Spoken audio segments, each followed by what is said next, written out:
নমস্কার, আইনজীবী বিকাশ রঞ্জন ভট্টাচার্য বলছেন।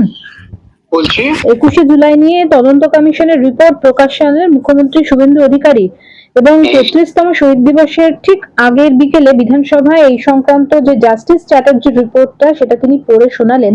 সেখানে এমন কিছু পয়েন্টের উল্লেখ করলেন যেগুলো অত্যন্ত বিস্ফোরক। তদন্ত সাপেক্ষে কমিশন মনে করছে যে 21শে জুলাই মহাকরণ অভিযানে যে গুলি চালানো হয়েছিল সেটা অপ্রয়োজনীয়, অযৌক্তিক এবং উস্কানিবিহীন, এবং যেখানে গুলি চলেছিল সেটা রাইটার্স বিল্ডিং থেকে অনেকটা দূরে ছিল। কি প্রতিক্রিয়া দেবেন আপনি? সে সময় আপনাদের সরকার ছিল। আমার প্রতিক্রিয়া স্পষ্ট। সেদিনকে একটা চূড়ান্ত গন্ডগোল পাকানো হয়েছিল। পরবর্তীকালে শুনেছেন এমনকি ওই যে ওদের একজন সোনালী গুহ তিনিও সত্য কথা বলেছেন কি ঘটেছিল। আজকে ওই ঘটনা ঘটার পর এতদিন রিপোর্টটা চেপে রেখেছিলেন মমতা ব্যানার্জি, কেন ওখানে আরো অনেক তথ্য আছে, সামগ্রিকভাবে যা পড়লে বোঝা যায় কি ঘটনা ঘটেছিল। এবং তখন শুভেন্দু বাবু, তিনি মমতার দলের একজন নেতা ছিলেন এবং মন্ত্রিসভার সদস্যও ছিলেন। আজকে উনি রিপোর্টটা প্রকাশ করেছেন, খুব ভালো, সত্যটা সামনে আসবে। আমরা পাশাপাশি চাইবো নন্দীগ্রামের ঘটনা সিবিআই রিপোর্টটাও তিনি পেশ করুন।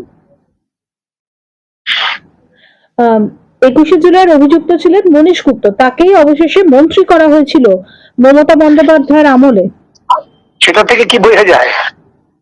সেটা থেকেই তো বোঝা যায় যে আসল তথ্যটা কি। ঘটনা ঘটেছিল কারা নিয়ন্ত্রণ করতেন, এটা তো আর মুখ্যমন্ত্রী নিয়ন্ত্রণ করতেন না, এবং সেই সত্যটা সামনে এসেছে।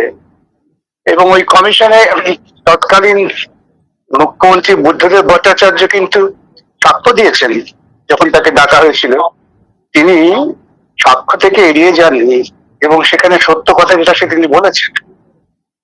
অতএব এটা যত ঘটনায় রিপোর্ট বেরোবে, সত্য প্রকাশিত হোক এবং সামগ্রিক রিপোর্ট থেকে আরো তথ্য বেরিয়ে আসবে, যা থেকে প্রমাণ হবে কত বড় একটা চক্রান্ত হয়েছিল, যে চক্রান্তের সঙ্গে বর্তমান মুখ্যমন্ত্রী যুক্ত ছিলেন। পাশাপাশি মমতা বন্দ্যোপাধ্যায়কে সাক্ষ্য প্রমাণের জন্য ডাকা হয়েছিল, কিন্তু তিনি সাক্ষ্য দেননি। এ থেকে কি প্রমাণিত হয়? সাক্ষ্য দেননি, তিনি হয়তো বর্তমান মুখ্যমন্ত্রী পরামর্শে সাক্ষ্য দেননি, কেন তখন তো তিনি তৃণমূলের নেতা, তখন তিনি তো মন্ত্রিসভার সদস্য।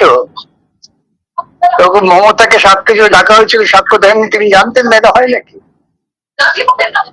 পাশাপাশি শহীদ পরিবাররা যাদেরকে সামনে রেখে আজ পর্যন্ত 21শে জুলাই পালন করেছেন, মানে গত বছরে যেটা একটা শহীদ তর্পণ, সেটাকে একটা সেলিব্রেশনে পরিণত করা হয়, সেই শহীদ পরিবার যাদেরকে 25 লক্ষ টাকা করে দেওয়ার কথা ছিল, তাদেরকে মাত্র 2 লক্ষ টাকা করে দেওয়া হয়েছে।